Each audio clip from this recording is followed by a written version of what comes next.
Yo, my peoples, what's up? Welcome to Shelf Stories, the channel that tells tales from games, books, and life. And also, welcome to the One Stop Co-op Shop podcast. I am your host, Jason. Thank you so much for stopping by for this latest Good Trouble. Yeah, let's cause some good trouble. What do you think, Raha? Let's do it, man. Let's do it. We're going to cause some good trouble. All right. You have been warned, people. I know people want the flag. Well, am I going to talk about game stuff or am I going to talk about Jason stuff? Today's time we're going to talk about Jason stuff. Do you have that flag, people? If you want to talk about happy stuff, go ahead and check the One Stop Question podcast. This is the Sunday conversations are always gaming. So that's always good for you. And plenty of stuff around One Stop Question, Dice Tower, all that stuff. This is good trouble. So we are going to talk about how we talk on the internet. If you're an internet person, if you're on a Discord, if you're on Facebook, Twitter, stuff happens and it's like, oh my God, we're in a cesspool and whatever it is. It doesn't have to be that way. I really am, maybe I am idealistic, but I think it's possible to learn how to talk, to learn how people, how it goes wrong and how we can avoid some of those traps. So I reached out to my friend over here. He's a longtime listener of the show, Shelf Stories. He's always commenting, always participating, and getting a chance to know him a little bit. He's a perfect person to talk about speech and how we think about speech. He is a constitutional lawyer specializing in the First Amendment, American people, the right to free speech. My pleasure to have him on the show. So my first time actually talking to him on like a verbal level. So I'm looking forward to this. He is Raha Wala. Welcome to the show. Thank you so much, Jason. All right. So we're about the stories over here before we get into the whole topic. Tell us about your background in gaming and how you get involved in our hobby. Absolutely. Well, just a quick proviso in there. I don't want to claim to be a constitutional specialist or a law professor in First Amendment law, but I have a lot of working practice working on censorship and free speech issues, of course, with human rights defenders, journalists, so on and so forth. I'm a gamer. I've been a gamer since I was a kid. Started off in the late 80s with the OG Nintendo on the video game side, chess, backgammon, Monopoly, those kinds of deals. My first kind of foray into the hobby space was with Magic the Gathering. Took a little bit of a break from gaming for a while there. When I went to law school, actually joined a board game enthusiast club. This was in the early to mid 2000s and got in on that kind of second wave of hobby games with Raw and Dominion and Settlers of Catan. Like Settlers of Catan. Back when it was called Settlers of Catan. Back when it was called Settlers of Catan.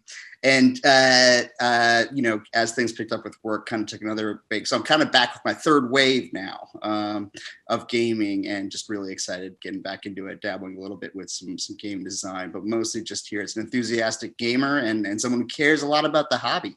Yeah, that's what this is, the spirit of it. I mean, we make a lot of jokes about like, oh, good trouble, we're gonna have trouble. It's good. Like that's the spirit in which I try to engage it, try to be constructive, try to offer something positive and constructive. You hear people, it's like, why are you bringing up all this controversial stuff? From our perspective, there are problems and we're trying to fix the problems. And I know that there's a lot of people out there that think that the opposite was like, okay, there's no problems, we're causing problems. Well, open your ears, open your mind. This is not, the intention is not to cause problems. The intention is to make it better and making online discourse better, right? That's what this is all about today. So we're going to break it down to, I think a couple, like basically two halves of the conversation. So this idea of like free speech and censorship. And so, I am a progressive person on the so-called left wing, and I don't love that terminology, left wing, right wing, whatever it is. I like to think I'm right in the center, but whatever. As a progressive person in Raha, we're very, very much on the same tip. That side of the equation gets accused a lot of wanting to censor, of being quote unquote totalitarian and intolerant, and without, we ban people. With BGG is always banning people and moderating people out and all that kind of stuff. So it's like that model of discourse is kind of like seeped in there, that like progressives want to cancel and ban and all that kind of stuff. And this conversation is, I want to try to push back against that, give folks who might be on our tip a little bit of ammunition, verbal ammunition, not physical, no, verbal, to be able to defend and articulate what's going on. So we're going to talk about free speech, and we're going to make a big distinction. We're going to distinguish free speech as kind of an idea and a practice, like a law practice, and free speech in communities, because that plays out much, much differently than just like the concept. So then where do you want to start, Raha? Do you want to start with the law part? Do you want to start with the philosophy part? Where do you think we should start? Let's do a brief touch on the law side, just to kind of set some, overarching principles. Absolutely. And maybe just to open it up, one way to think about sort of free speech from a legal sense and censorship from a legal sense is that we're really talking about the government repressing, suppressing people's right to freedom of speech, freedom of expression, freedom to gather and assemble, the key kind of core values that are embedded within the First Amendment, right? And I think that's such an important distinction to really kind of set out early on, is that, kind of in my practice as a human rights lawyer, I've worked with, as I kind of alluded to earlier, journalists, human rights defenders, medics, whistleblowers, who in a very real sense have been censored, either had their speech suppressed by government officials, or in some cases jailed, tortured, even killed for expressing their opinion. So when we're talking about censorship in a legal sense, we're talking about the government bringing the force of the law onto individuals, onto communities, in order to stamp out politically inconvenient or controversial viewpoints, right? And so that really needs to be distinguished from, individuals on the internet, or even private entities and corporations who are seeking to regulate a space for people to have conversations, moderate all that stuff. Right. Absolutely. The traditional moderator's role, right? In many ways, we need moderators out there in order to be able to have productive and meaningful dialogue about issues. But the key here is that the answer to controversial ideas, hateful speech, whatever you want to call it, politically inconvenient speech, is more speech, is for us to speak up and exercise our freedom of expression and freedom of speech to refute that, or to put another viewpoint out there. That's what democracy is really all about. Right. So that's I have some concerns about especially in the tabletop space, but it's really kind of across the board, this idea that people are canceling other people, or, by raising concerns about things, or, this is censorship if someone says something, critical about a board game's theme or setting or context or something like that. And no, that's people expressing their opinion. That's what the First Amendment is all about. Right. And so I think that, I just wanted to kind of set out that big picture, concept about how we think about, censorship and free speech, at least from a legal perspective. And we can get into ethics and all that as well. But just, broad brushes, that's how we think about it from a, constitutional perspective, and from a human rights perspective. We love free speech. We do. Raha loves free speech. I love free speech. And we have to say that from the outset. And anyone who wants to, talk in the space and, deal with that criticism that, you want to cancel stuff, all that kind of thing. So like I heard this was a couple of years ago. I think it was your friend, Shahid Buttar. I think right. What's his name? Shahid Buttar. He works for the Electronic Frontier Foundation, which is actually one of the advocacy organizations out there that is doing the most to fight for free speech rights, especially in the internet space. He was he ran for political office, and he's like a person who makes the rounds in these kind of like progressive radio circles. The way to combat, or the way to address issues of speech, is more speech, not less speech. 100%. And that's what we believe. So then you'll hear that stereotype of like, when the lefty person says, okay, this should have a cultural consultant, or we're trying to consult, criticize the game. You'll always hear that caricature of like, well, it's the Politburo who wants to, regulate all speech. And like, a creator can't create unless they submit to the authority first. Right. And almost evoking that 1984 sense of like, the progressive movement is this entity that wants to regulate speech. So you mentioned about moderation. That's a scary word to that area. So it's like, to them, I shouldn't say, I don't want to talk about people, I'll talk about ideas. To that mode of thinking, I'll say that moderating speech comes really close to canceling speech, and that the line, you make a very clear distinction but the line is actually a lot fuzzier than that. And there's this instinct to say that like moderation goes too far, especially because moderation in the current board gaming space tends to go a certain way, doesn't always go towards the progressives, tends to go towards the more conservative side. They get moderated a little bit more. We'll get into all of that. But I wanted to emphasize that, kind of like just echo your point. I'm like a hype man. Yeah, sure. The way, the way to solve problems of free speech is more speech. We both believe that.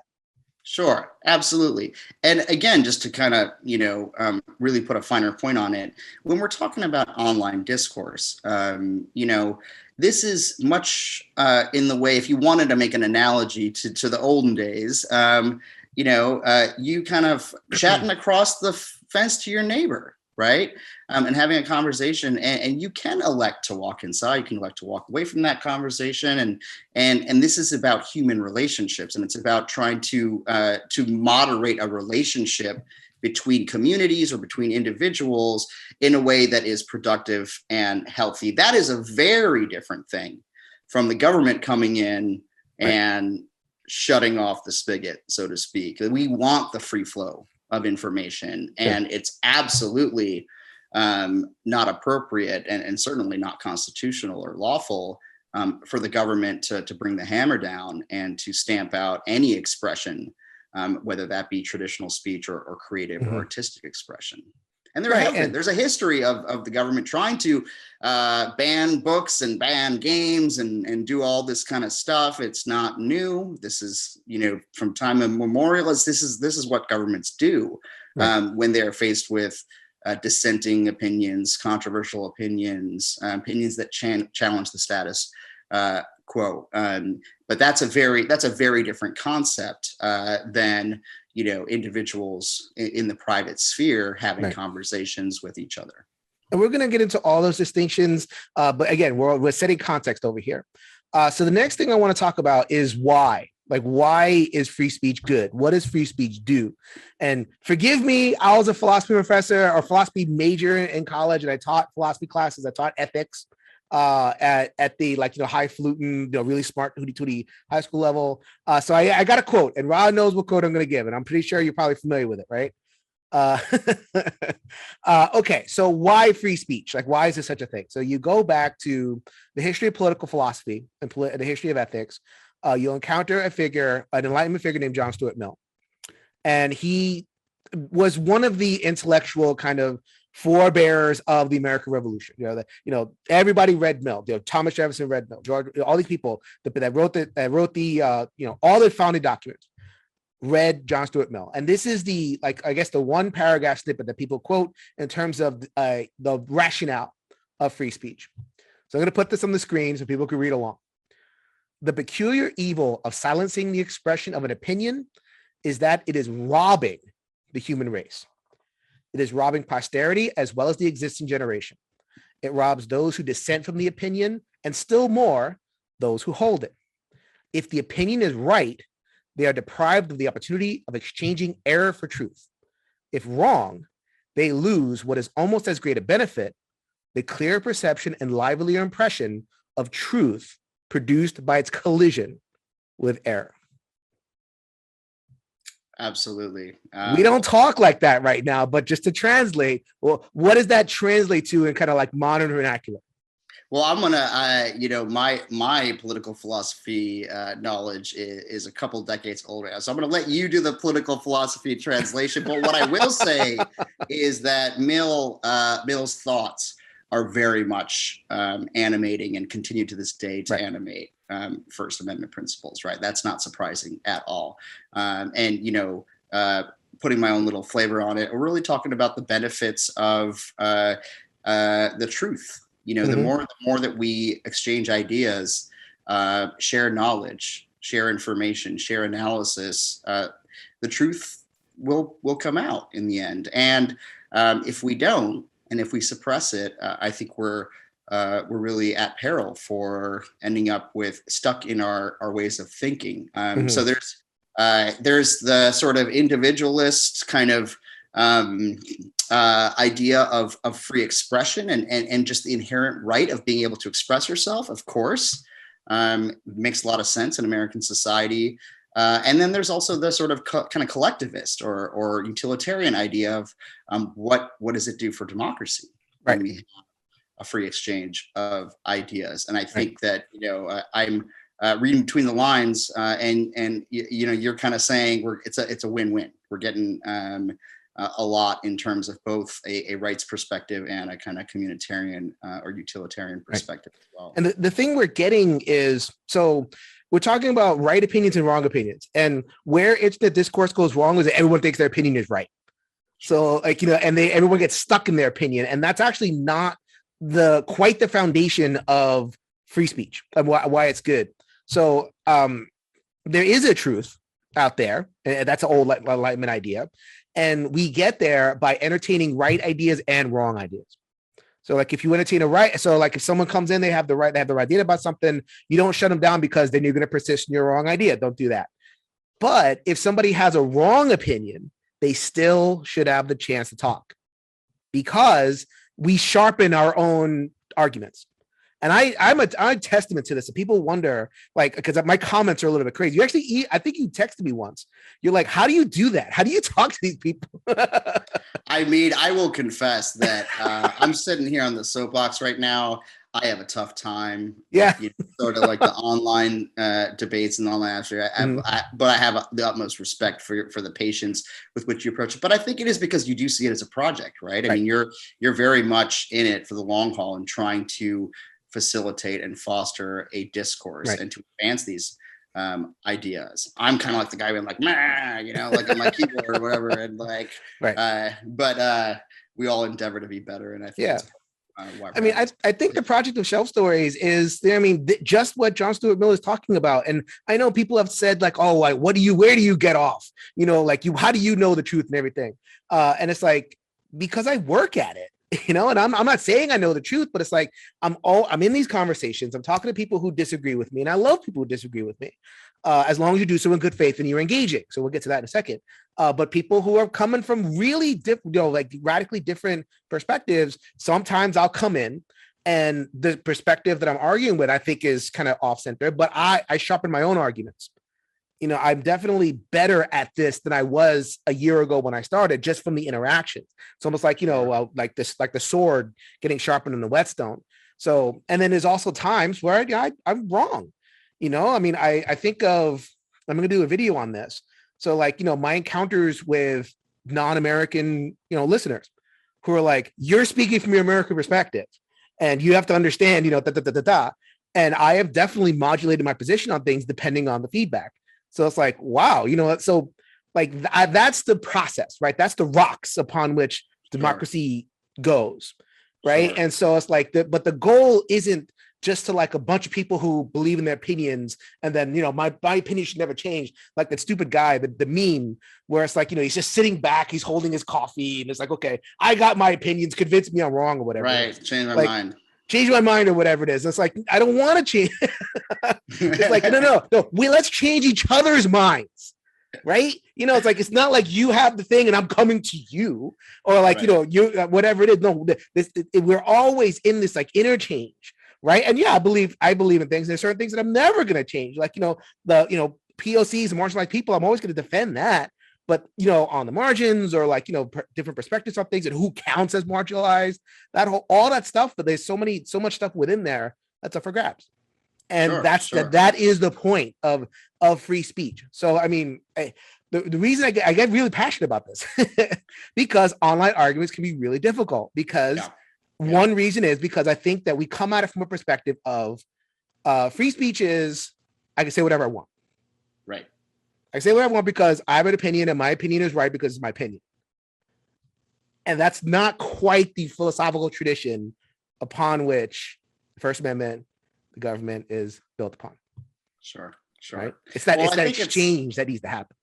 Absolutely. And I think it's great that you're sort of engaging with other perspectives, and in particular, even when we're talking about issues related to freedom of expression and freedom of speech, there are traditions, from the European continent, from South Africa, from elsewhere that take a different approach, and hate speech and other types of what can be considered to be harmful speech are not as tolerated. The American tradition is somewhat unique, but Right. it definitely represents something close to the purest form of defending that principle of freedom of expression as a value unto itself.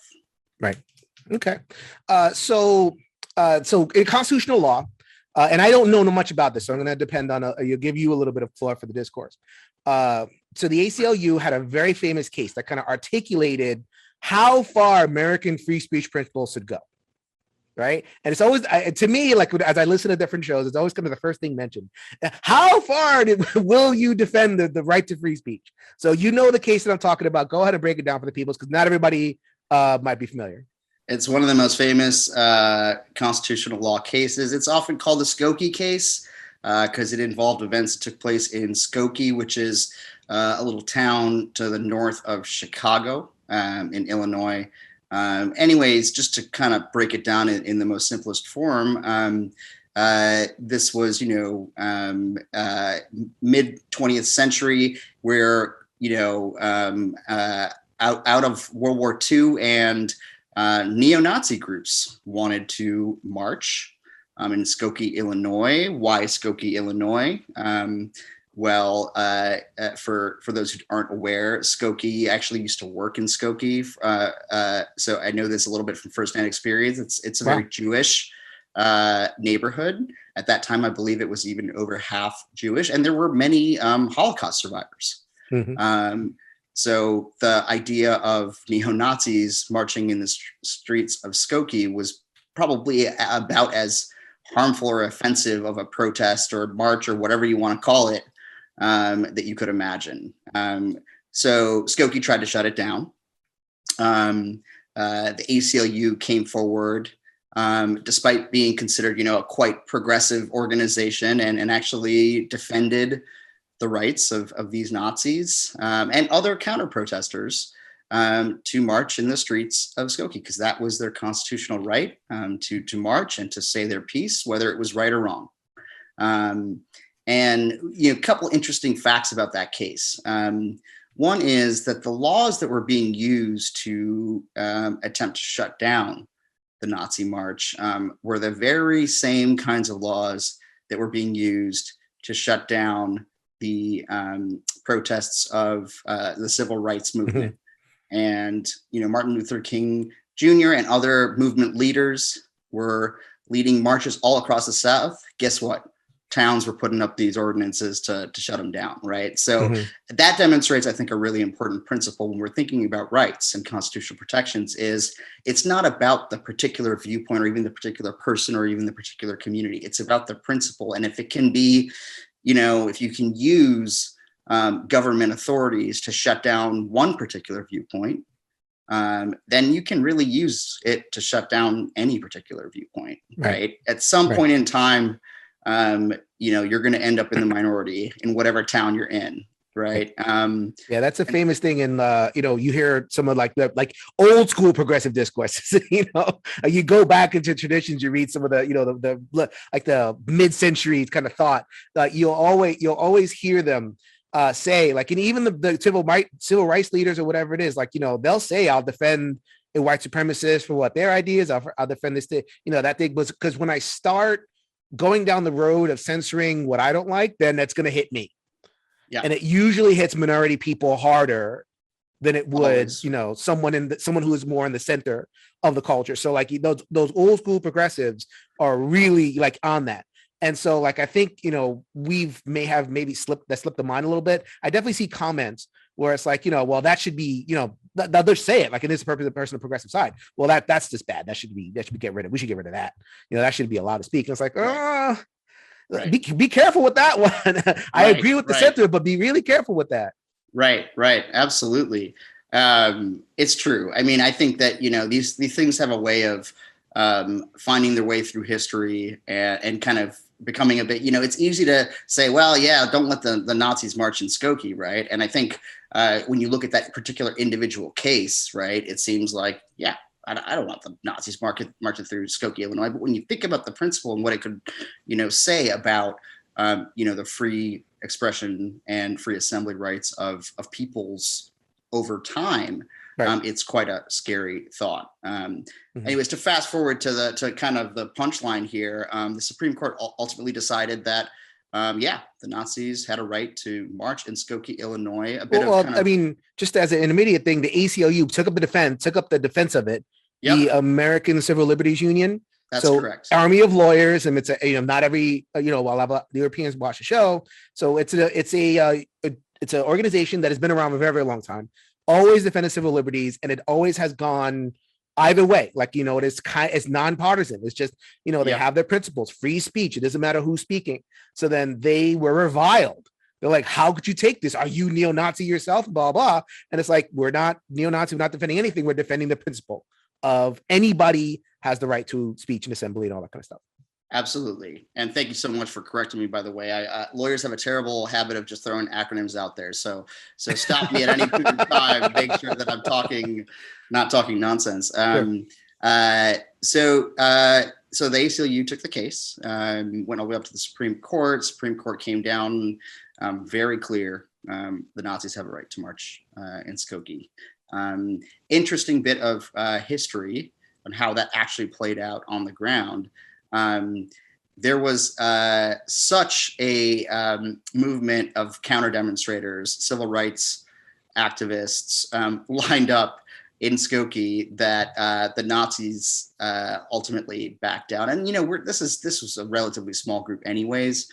They relocated to Chicago, to the city, and were drowned out by counter protesters.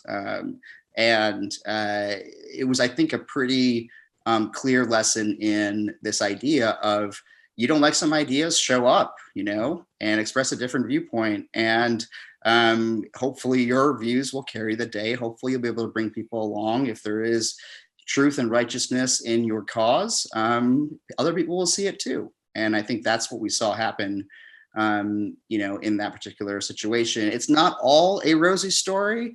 I think we are seeing a resurgence of Nazism and neo-Nazis, in the aftermath of George Floyd's murder and BLM and other, movement protests. And the ugly head is rearing itself again. So I think this is very much apropos of 2021 that we're having this conversation. And I think we're going to be dealing with this question for a long time to come. The ACLU, the American Civil Liberties Union, for that matter, lost members in droves. It was not a particularly popular position to take at the time, although it is front and center in the history of the ACLU and other kind of civil rights movement, activists. That case now in 2021, but at the time it was very unpopular. Right, and I think history has borne them out. That's why you go by principle, not by just expedience of the moment. You stick with your principle, it's going to bear out. So much to talk about. So I wanted to relate it to what we talked about before, and what we're going to talk about, which is games. Yes, I know we're going to talk about games, believe me. But in terms of that John Stuart Mill quote of exchanging error for truth, and tolerating a wrong opinion, neo-Nazism as an ideology is wrong. I'm not going to say neo-Nazis are wrong. Like the people, I will talk to anybody, but the ideology is wrong. And we defend the right for a wrong expression to be expressed because it brought out the best in other folks. Like you said before, folks who have truth and righteousness. If I think there's a very positive conception of the human person at the center of this, that there is a truth, and at the end of the day, people will respond to something that is more truthful, more loving, and more kind. Neo-Nazism is not. It's intolerant. It's hierarchical and all this kind of stuff. So it called lots of people to speak. So the answer to speech is more speech. The answer in that particular case was more people were gathered and saying, oh, wait a minute, that's what neo-Nazism is, and they start to think, and anything that is false critical thinking is good. That's a rough thing to say, because that means that we have to tolerate wrong ideas. Yep. Or ideas that we think are wrong. So, so relate that to gaming. And and this is where we hit the rubber really hits the road, because Shelf Stories is known for criticizing games. Puerto Rico, Mombasa, what Endeavor Age of Sail. I mean, the colonialism games. I can even go like, Secret Hitler, and we have a lot of messed up games if you look at it. All those games should exist. All those games, the creators have a right to make what they want. Sure. That happens all the time where people like in the comments and they like, criticizing, they'll say, well, the creator can do what he wants. Right. And yes, the creator can do what they want. Right. Right. I'm not saying they don't have the right to exist. I'm saying something different, but I wanted to have Raha here to help me articulate from a constitutional law perspective that I believe in the right for these games to exist just as they are. And this is where I got to vent a little bit on this, because, I think what happened, and I'm always that guy in the comments being like, this is not about censorship. Nobody's talking about banning games, and all right. And I think it's a very natural human impulse, right?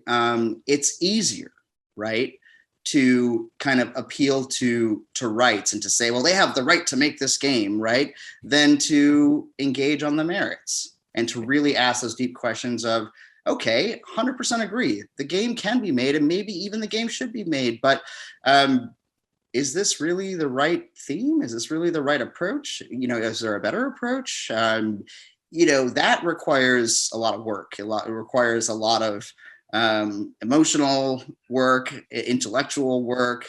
I'm exhausted, dude. Yeah, exactly, right? Yeah, every once in a while, I just go on Twitter and be like, "Oh my god, what am I doing? Right. What have I done to myself?" Right. It's good that you're asking yourself that question, but I think it's important to engage on these issues. But that's kind of my point: is that no one is saying that publishers or designers don't have a right to make any particular game or to use any particular theme. Actually, I'm sorry to interrupt you. I'll pause you right there. There are some on my side that will go that far, or that seem like they go that far in the way they talk. Because like you hear a statement that's like, someone shouldn't make this game, right, or like they'll use kind of a moral, what we say is a moral argument, but then it's read as a social force type argument. Right. Sure. So it's like, like we're like the woke mob canceling or whatever it is. So it's like, we're saying like, okay, this game shouldn't be made. The interpretation is that the creator does not have the right to make the game. Right. And we're trying to make a distinction between those two things. Yeah, that's a logical read, right? Because I would even say in the case of, Puerto Rico or some of these other games, the games in their current forms, they shouldn't be reprinted. Right. I'm not saying that the publisher or the designer doesn't have a right to do so, but that in my humble opinion, as one individual gamer in this community, I don't intend to buy it. I don't think it should be made. And that is just how the free marketplace of ideas and frankly of commerce works. Vote with your feet, vote with your wallet, whatever you want to call it. Right. And, it's a bit ironic to kind of see this rejoinder being thrown out there of like, oh, you're just, don't speak up. You're canceling games by speaking up. Well, it's like, actually, no, that's how, people exercise their rights and their power. Their individuals have powers as consumers, as, have platforms in some cases. If you're a content creator, whatever that might be. And some would even say you have a responsibility to speak up if you see something that you think isn't quite right. And I think we've seen some great examples of folks speaking up, and actually publishers and designers listening and saying, there's kind of a point here. The one that comes to mind is was the game, the Prison Architect, I think it was. Right, Prison Architect. Where the designers came out and said, actually, on second thought, this wasn't really a good idea. Why are we making a game about private prison industrial complex here? And I take them at that word, that the discourse helped them see it from a different perspective, and I think that's a good thing. Yeah, and that's a perfect example, because like that got read as a cancellation. That got read as the woke mob threatening David Tercey with, we're going to do something, bring upon some kind of consequence, or like, so let's talk about the idea of force, because what you talked about, how you opened the discussion was about the government. Right. And so like the classic definition of censorship, right? The older term. Cancellation is a newer term. The older term is censorship. And we're talking about actual government stuff. And the government has force of law. They have enforcement powers. They have the police. They can put you in jail. They can, remove your body from the public square. There's all sorts of like actual force that the government has. So then now you're going to this cancellation idea, which is newer and amorphous, and we're trying to clarify terms. The idea of cancellation is that it's a social force. It's a moral force. And it's not authority from the government, but it is authority of, basically people who are claiming victimhood. Right. And there's a power in claiming victimhood, right? So you're hurting me, and I'm gonna stop hurting me, and don't be a jerk, because only jerks hurt people. So it's like so that's where the the labels come in. So it's like you're a this, you're a that, you're an ism, and so we're using the podcast is not using the social force, right? Not physical force, but social force to quote unquote cancel a thing. Sure. Well, so let's dig into that, because I think that the layers here are real deep, right? Sure. And what I would say, just to start the conversation, is that social pressures exist whether they're made explicit or not, right? And if just to take an example that maybe you could relate to, but certainly from my own personal experience, if you're POC and you've ever spent time in like predominantly white communities. I grew up in the very white, affluent suburbs of Minnesota. You code switch, very white, and you code switch. You change the way that you behave and you think. You adapt. In some ways, you make sacrifices or compromises because you're feeling those social pressures, right? And And so the thing about it is when people speak up and make their, concerns known, what it's really doing is it's surfacing the underlying pressures that already exist in society. And then the question is, how do we work that out together, right? And so I really do want to draw a distinction between, I think it's dangerous to say, if people speak up and, kind of criticize games, X, Y, or Z particular game, they're canceling the game, or they're censoring the game, or they're banning the game.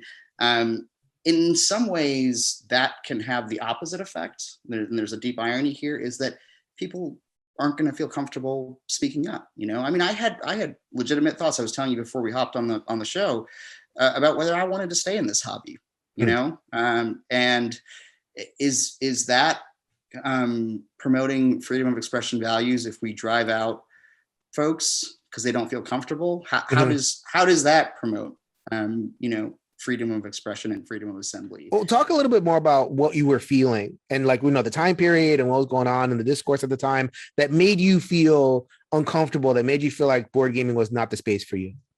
Well, I think especially in the wake of George Floyd's murder, and there's a lot more cultural conversations around the impact of race, of identity. You've been talking a lot about colonialism in games, and it's a bit shocking to see how,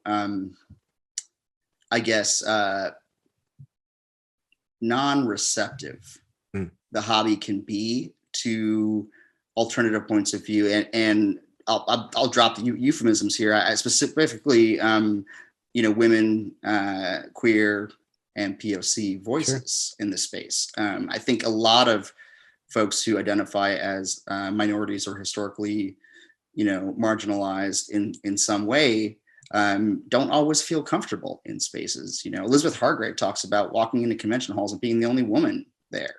And slogging through that because she wanted the next generation of young girls to grow up and feel comfortable in gaming spaces. It's a beautiful story, but that's a burden she took on, right? And I think that's true for Black and brown game designers, queer game designers, and publishers as well. And so I see the blowback against certain specific communities raising their voice as being problematic.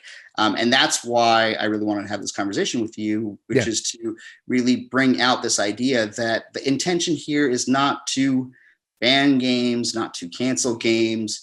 The intention 100% is to have a conversation that will hopefully, bring the hobby into the 21st century when it comes to ideas of like diversity, equity, and inclusion. Right. So now we can kind of transition to, so the heart of the discussion is like, okay, these games can exist. I will fight for the right for the games to exist, but I want to criticize whether they should exist. Exactly. That difference between can and should. So like, I want to be really clear because that's where the conversation bogs down. This is where I want to try, help my, lefty or progressive, what do you want to call them, side, make that distinction. It's like, look, I believe in the right of these games to exist. Maybe some people don't, but like, that's the kind of American tradition, right? If you're speaking from an American context, Europeans come on the show, we'll talk about something different, but like this is the context in which I'm speaking, right? So like, and I'm tired of it. I'm tired of being in forums and being in, these places and saying, well, they should what are you saying? They're canceling it, like going there, to the point of like you said before, like, the logical leap of like, I think it shouldn't exist. I think it should exist. And there's constitutional protections about speech, and there's all this tradition like, okay, even a wrong thing has value. Right. Like, the fact that, we have these sloppy colonialist games means that it inspires me to make better colonialist games. I mean, that's an important thing. So what you're talking about is now that's it. I'm just going to put that there. What you're talking about is whether these games should exist. Right. And not only whether they should exist, whether they should occupy the central space that they occupy. Totally. So then, we're not just talking about, game that 5 people play. Like Puerto Rico was the number 1 game for 6 years on BGG. Puerto Rico was like my favorite board game for like many years. I'm embarrassed to admit. Right? Yeah. Yeah, no, for sure. And so when you're looking at this kind of thing where, that you're stepping up and defending, and I will applaud you. You go further than I would go, frankly, in defending individuals' rights to express themselves however they want to. You have the right to be wrong. I'm still going to call you on being wrong, but you have the right to be wrong. Right. But then when you get to that question of, should a particular game exist? That kind of gets to the question of what could be different, right? And how can we move the hobby forward, right? I will sign me up for saying that Puerto Rico, in its current form, the game that I have on my shelf, probably shouldn't exist like that. There is throw that game out, man. I'll take care of you. Yeah. All right. Thank you. Yes. Exactly. I think we should be kind of, phasing out some of these problematic ideas from within the hobby, and that doesn't mean that someone doesn't have a right to make a game that is controversial. It just means that we're hoping that some of the incredible passion and talent and time and energy and money will be invested in concepts that are a bit more thoughtful when it comes to some of these really important values and ideas. When you have games that are colonialist, when you have games that are basically lie, there's lies right in the middle of these games. So like, Puerto Rico's calling them colonists, and, I played a game called Hadrian's Wall once, like they call the slaves servants, to mask the fact that they were actually, controlling, like on and on down the line. It's like these games from kind of a Eurocentric colonialist, I call them boss fantasies, these boss fantasy historical games. So when you have games like that, when you have games that have very poor representation on the art box, all the people look the same. When you have, and this is a shout out to Tanya Pobeda. I love you, girl. Come back to the show anytime. I know you watch some of the shows. When she pointed out that 92 or some odd % of the designers are white or European white. And the boxes look like that when there's more fauna and flora than women on these games. Right. Or like more aliens and more fantastical creatures than women, or especially POC. So then when you set that up, that absolutely has a right to exist. but the effect is that you have all these other voices that don't feel like they have a home here. Exactly. Or if they do have a home, then they code switch into it. Yep. Like you mentioned before. So if you don't know code switches, Google it. The quick point is, like, you change your idiom, you change the way you think, the way you talk to be more to belong to the center group. Right. Yeah, you don't bring your culture, you leave that at the door, and then you talk like the dominant culture. That's what code switching is. So like when you have a situation where people who are on the margins feel like they may be here, but they're code switching to do it. If they feel like they can't be authentic in this space because there's so much of the same thing, that's a problem. And so we're not saying remove it. We're not saying burn it.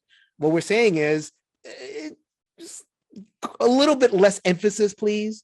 You maybe yes. Make a little bit space. I think of it like a guy on a bus and his legs are really spread out, taking up like three seats. And it's like, can you close that up a little bit? And can we let people sit on the bench? And the guy's like, don't cancel me.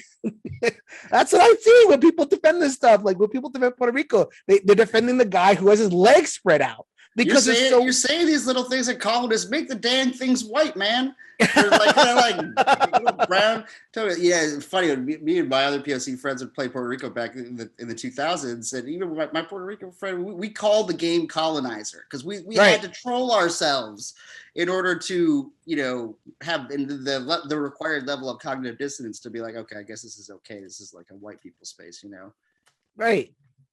And so it's like, are we canceling these things? I mean, I keep on saying that word because it's such a part of discourse. I can't stand it because it's so new and it's so fraught with tension. It's like, first of all, they have the right to exist. Second of all, it's not about cancellation. It's not about like suppressing voices. It's not about less voices. It's about more voices. You de-emphasize certain games. You encourage other games. You'll have more voices in the space as a result. The answer to your speech problems is what, Raha? More speech, my friend. More speech. 100%. From more people, from different people. Absolutely. And just to touch on the cancellation thing for a second, it's a bit of a misnomer. In the vast majority of cases where they're saying, oh, well, you're canceling this game or whatever, oftentimes the game is and never will be canceled. It literally will continue to exist. Right. But also I want to say that what is kind of derisively referred to as cancel culture, or you're canceling this or that, is an expression of people's power. People who are often have been perceived as powerless for a very long time. Probably the most productive manifestation of what is now considered cancel culture is all the toxic, abusive men that were removed from positions of powers, despite all the anti-discrimination and anti-harassment laws that were on the books and the company policies and all that stuff that did absolutely nothing to hold perpetrators accountable, right?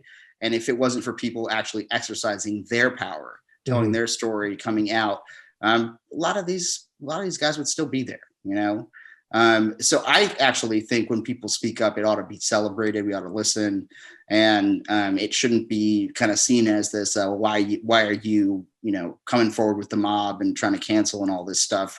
Well, maybe they actually have a story to tell. Right.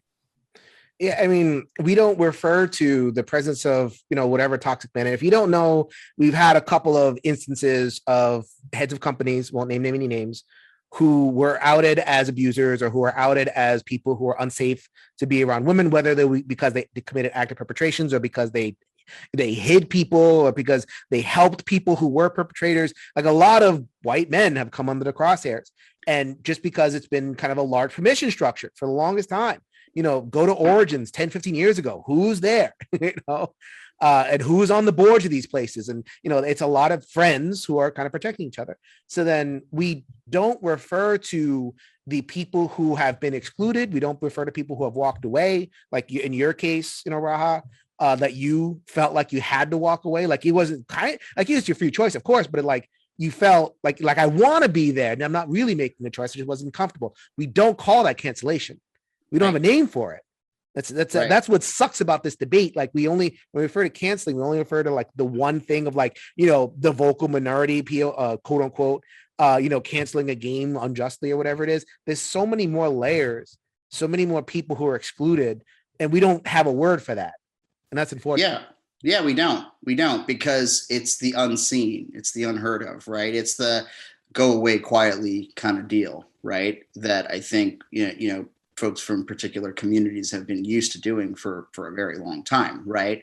Like, Right.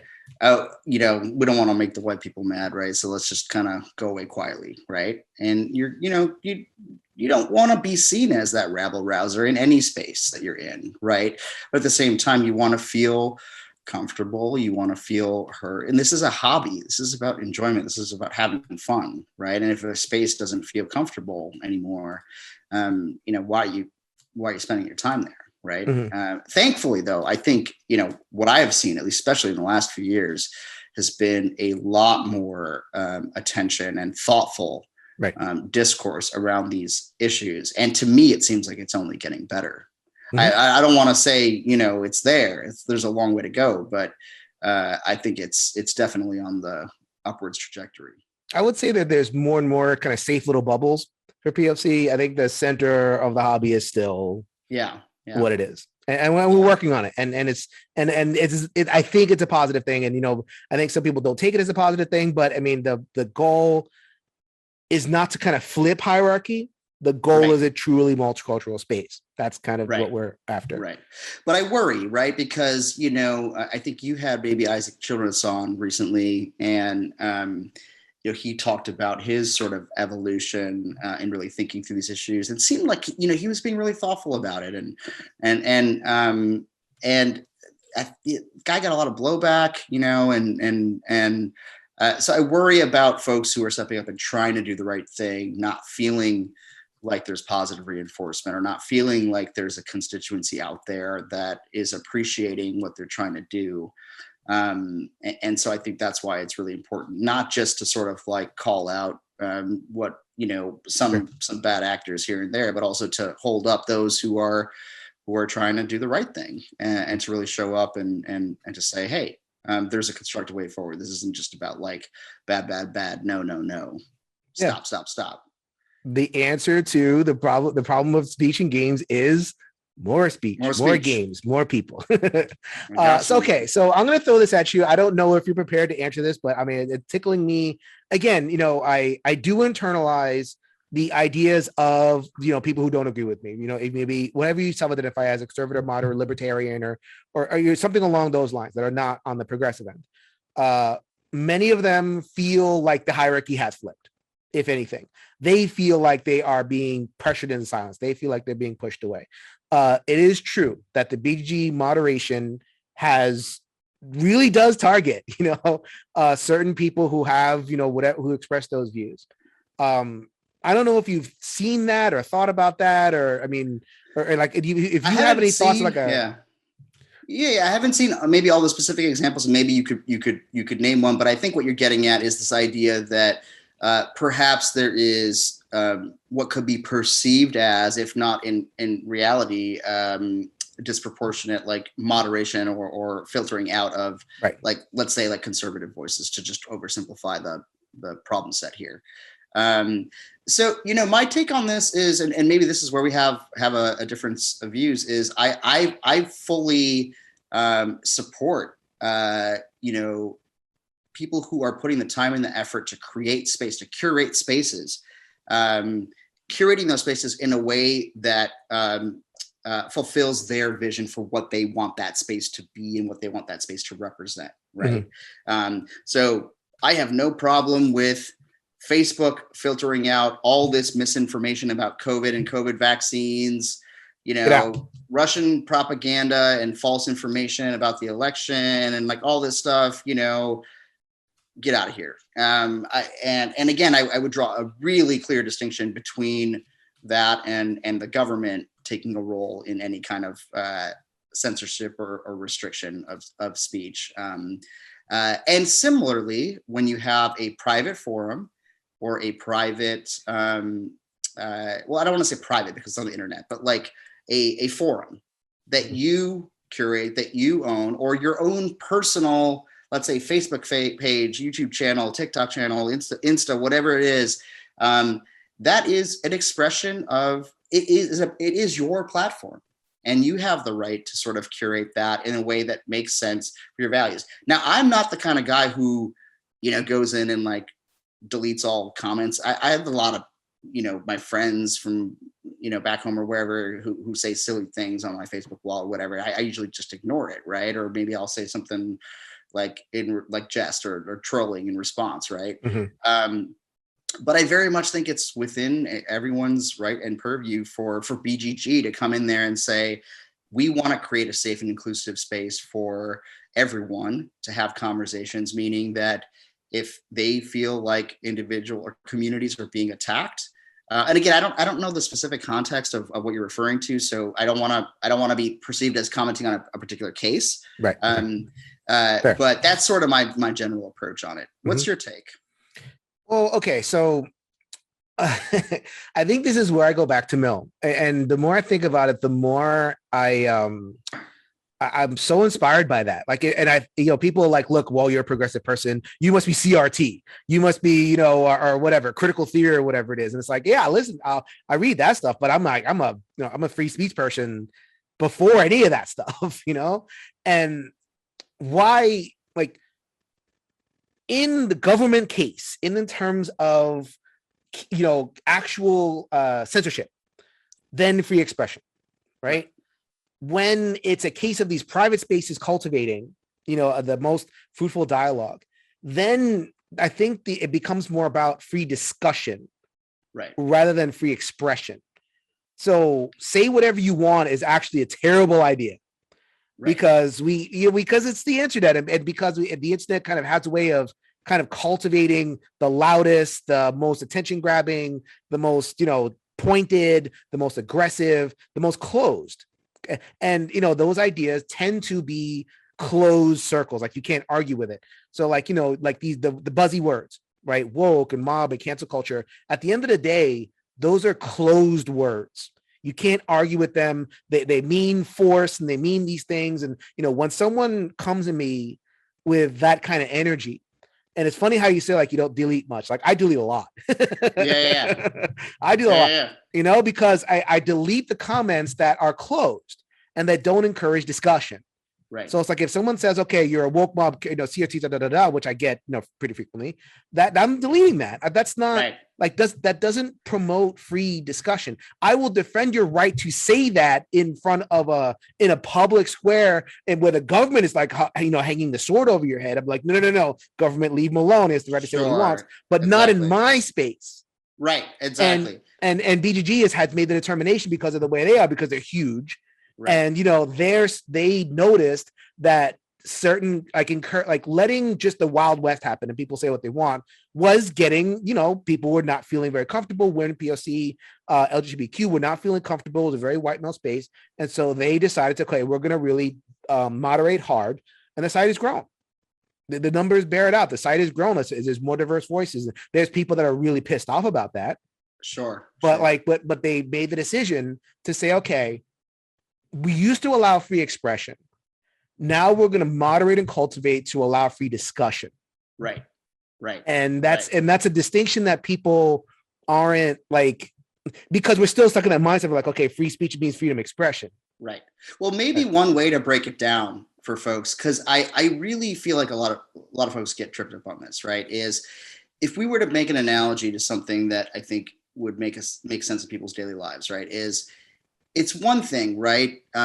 Say, hey, Jason, we believe, whatever, that Puerto Rico should change the game or something like that. We're going to go protest in the public square about that, right? Go. I'll be right with you. Yeah. So that's a classic example. Freedom of expression. Government cannot shut us down. No one can shut us down. They can come and counter protest if they want, but they had to do so peacefully, and it's all good, right? Now let's contrast that with, we can't now walk into someone's home as they're hosting a forum and disrupt that conversation and say, or playing a game in Puerto Rico. Like, let's say you're playing a game and we're going to come in with our protest. No, right, you must. right. That's their space. That's their space. So in this analogy, the kind of free speech rights, say whatever you want, write whatever you want, do whatever you want on the internet, go for it. Pen your blog post. No one's going to stop you. But for BGG, that is putting a lot of time and energy and effort into maintaining a forum, just to extend that analogy, that's their home. That's their home. And if they want to take an approach of cultivating, of prioritizing values of diversity, equity, and inclusion, and really making a space that feels comfortable for, especially for marginalized folks, POC, queer folks, other historically disadvantaged communities, I say more the power to them. Go for it. And that is not a restriction of freedom of speech in any legal sense of the word. Right. And it is for the purpose of, so it's not just cancellation. It is for a couple of things. It is to promote more discussion. And, I've talked with, the people that are running the forums a lot, and because I'm into this free speech discussion, I think that they are definitely kind of playing with that pendulum of groupthink, like they don't want that. Like they want it to be a space of free discussion. They want to try to, call out those vocabulary words and other thoughts of other habits of mind. So like if someone comes in and says, BLM is Marxist fascist garbage, and that's the statement. Right. That you have the right to your opinion, you have the right to your expression, but in this space that doesn't promote free discussion. There's no discussing that. Right. So it's like, okay, and then if you allow that statement to happen, if it was just one issue, then that's fine. But you allow those statements, then you always have the echo effect. People coming in, quoting. You get those long quote threads. And it's like, okay, everybody's, even if you do a very reasoned thing. So you mentioned before, Prison Architect, David Tercey actually posted that in BGG on the thread. And you would see someone saying, oh, David, I mean, it's a shame that you had to, you felt the pressure and you had to cancel the project because of cancel culture and whatever. And they're being really reasonable about it. It's not bad. And but then the next few comments would be like, yeah, he got canceled. And it was almost like those words attracted trolls. Attracted the more trolly response. Sure. And so it's like, what do you do? Do you just try to, keep the original thing and then, cancel the, and they made the determination look, we have to cut the whole thing. Yeah. Well, let's talk about maybe moderation for a second, and also what it means to represent a community or a company or a space, right? Because I think that's really where there is some nuance. First of all, I want to throw a huge shout out to all the folks who are putting time and energy to moderate forums out there. It is, I've done that before. It is a tough job. It does really help to have super clear and specific guidelines that you can point back to say, hey, this is what we stand for. If you say X, Y, or Z, antagonistic or harmful or attack people or whatever, you are going to get a temporary ban, or that comment's going to be removed or whatever. So people have fair notice, right? The more you can kind of be fair about it, but it's hard work, and there's always edge cases and gray areas, and it's not easy. And so I think that there is a bit there's a responsibility to try to do the best you can on that, but also it's a lot of work. And I think that people should be a little bit more gracious and compassionate towards the folks who are putting the work in there to do the moderation, because it's not an easy job. But then I also want to kind of speak to the idea of what it means to represent an entity or a community other than yourself. And that might be a company rep or a publisher, or, for me, I've worked at human rights nonprofit organizations for all of my career. And when I'm speaking in the capacity of my organization, my words have consequences, right? And, and so when you're out there and you say things or you do things, we have to remember that people are going to listen, and they may like what you say, they may not like what you say, and that might change their behavior towards whether they want to buy your game or not.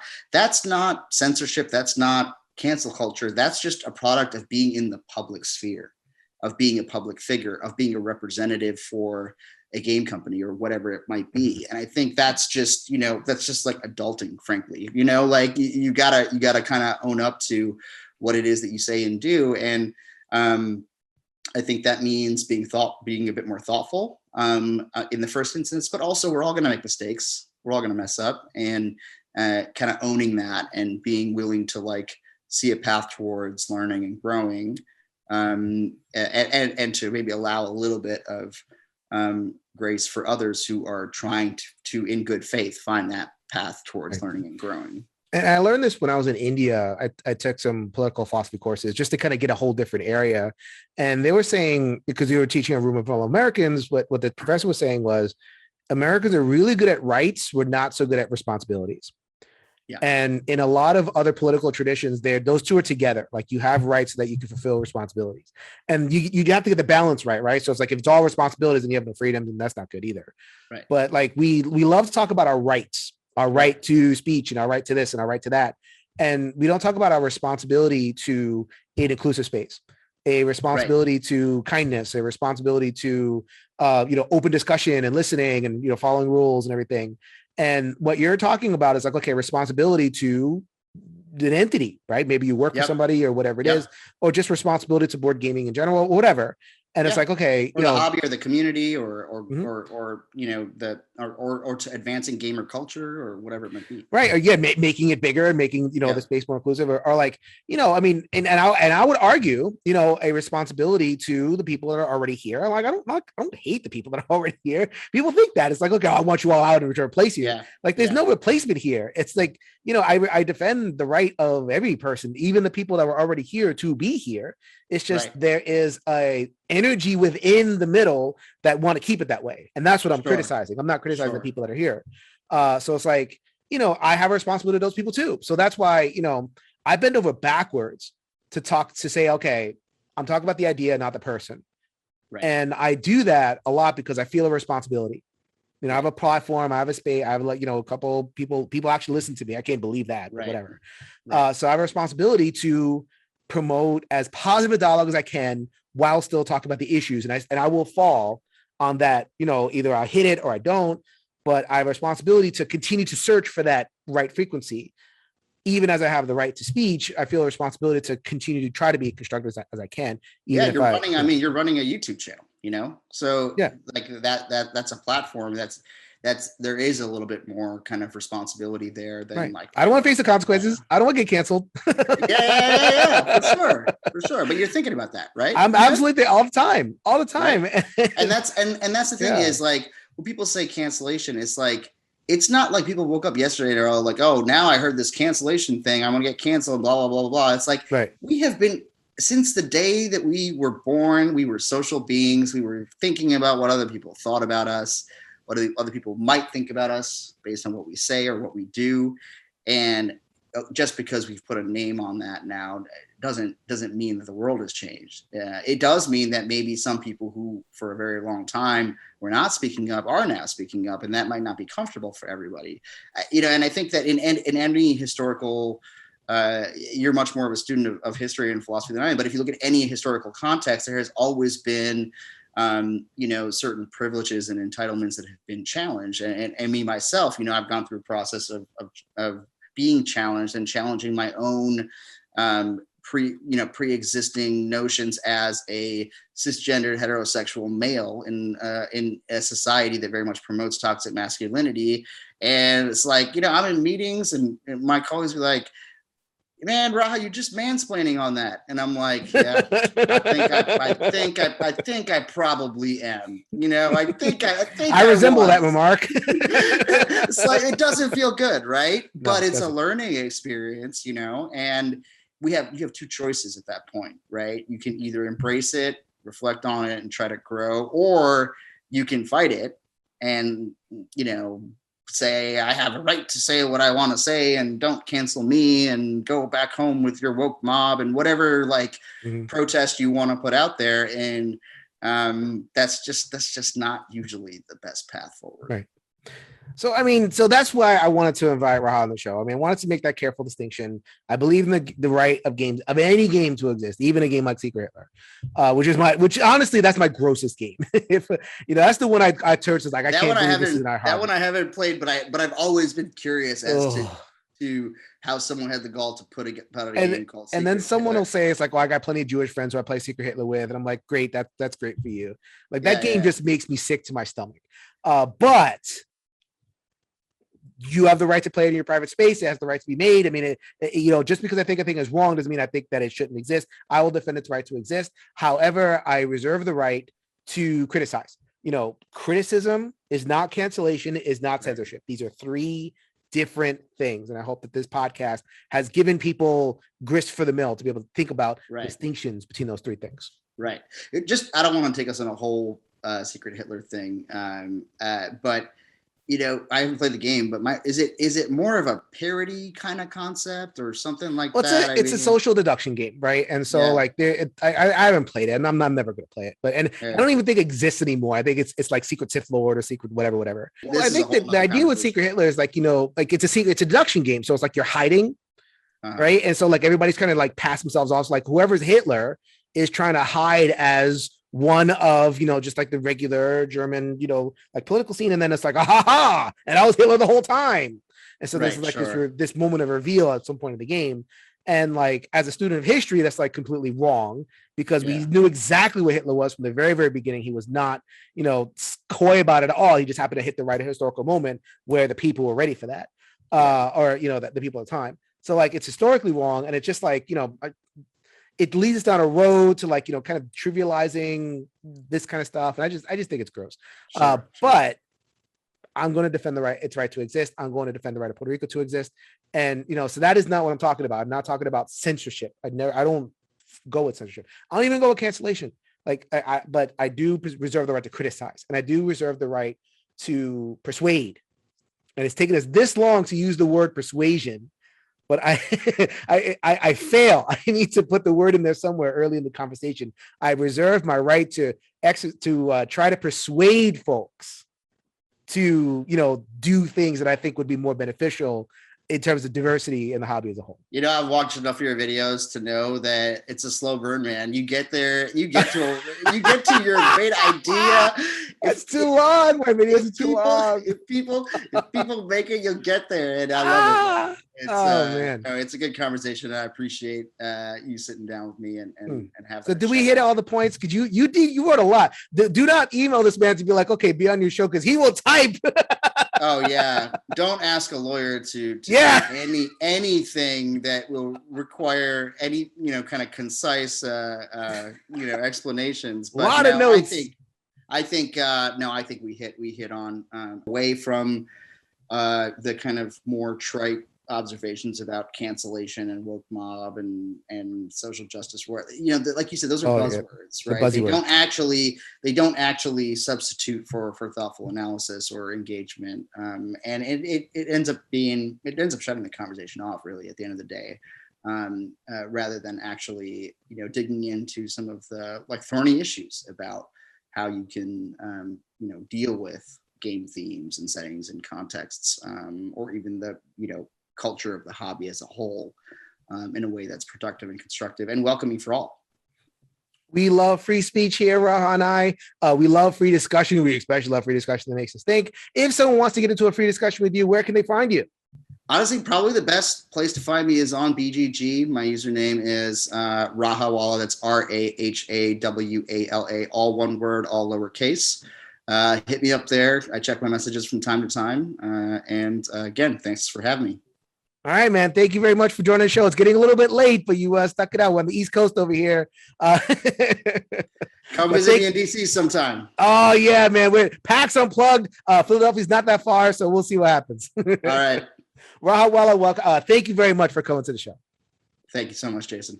If you can change your mind, you can change the world, people. So until next time, later, everybody.